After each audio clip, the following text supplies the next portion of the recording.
Pwede na daw kumita ang mga roamer kapag nakakita ng kalaban, kaya naman pumunta ako sa pulang red buff nila kaso wala yung mga tanga na kalaban. Kaya naman para hindi masayang ang oras ko ay nagmagandang loob na lang ako na tumulong sa Bob Ong Core namin. Sobrang saya talaga kapag may natutulungan ka. Natutulala na lang palagi sila sa saya. Kaso bigla nag-chat dito ang Bob Ong Core na nauumay siya. Sa sobrang bilis niya mag-farm ay mukhang ayaw niya na magpatulong pero dahil mabait ako ay tutulungan pa rin natin yan. Pagkatapos ko tulungan ng core ay dumalaw na kami sa mid lane. Nahuli ko dito si Alice at ayun nag-level 2 na ang core namin na tanga.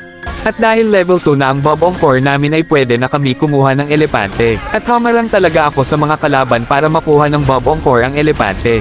Pagkatapos ay tutulungan ko sana ang core sa pulang red buff kaso ang bobo niya talaga iniwan ba naman. Kaya ako na lang kumuha kung ayaw niya. Tinulungan ko na lang siya sa asul na blue buff. At ayun level 4 na agad siya sa loob ng 4 minutes. Pote ang bilis. Dumalaw uli kami sa mid at nakahuli ako ng Bob Ong Direct. After namin mapitis ang kumag ay pumasok naman si Alice. Tapos ang core namin ayaw pa umalis at talagang pumalag pa siya kaya ayan, patay ang gago. At talaga naman humanga pa siya sa katangahan niya. Dito habang nagre-recall ako ay bigla ako na hope. Pote naman nadamay pa ako sa mga bobo na kakampi ko. Mga dart system talaga kayo.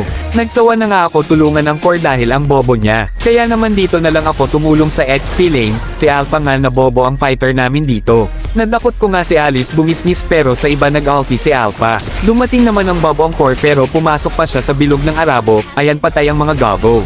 Sinabihan ko nga dito na umayos ang core. Tapos sabi sa akin ni Alpha na nakakainis daw ako. Sabi ko nga binibaby ko na siya tapos nagagalit pa siya. Sabi niya naman hindi siya babae. Okay lang naman yan basta may butas, basta ikaw ay lumakas. At habang nag-aayos kami ng away ni Baby Alpha, ay feeling naman yung Bob Ong Core dito, akala niya siya yung sinabihan kong baby, kaya ayan patay ang tanga. Masyado ka naman Asamero. Kanina binibaby kita pero sabi mo wag na, tapos iniiwan mo pa yung mga buff kahit tinutulungan kita. Buti pa ito si Alpha kahit bobo siya ay hindi ako iniiwan. At dito nga ay papatayin pa ni Direct ang Baby Alpha ko, pero nandito naman ako kaya wag ka mag-alala ililigtas kita. Handa ako mamatay basta mabuhay ka lang.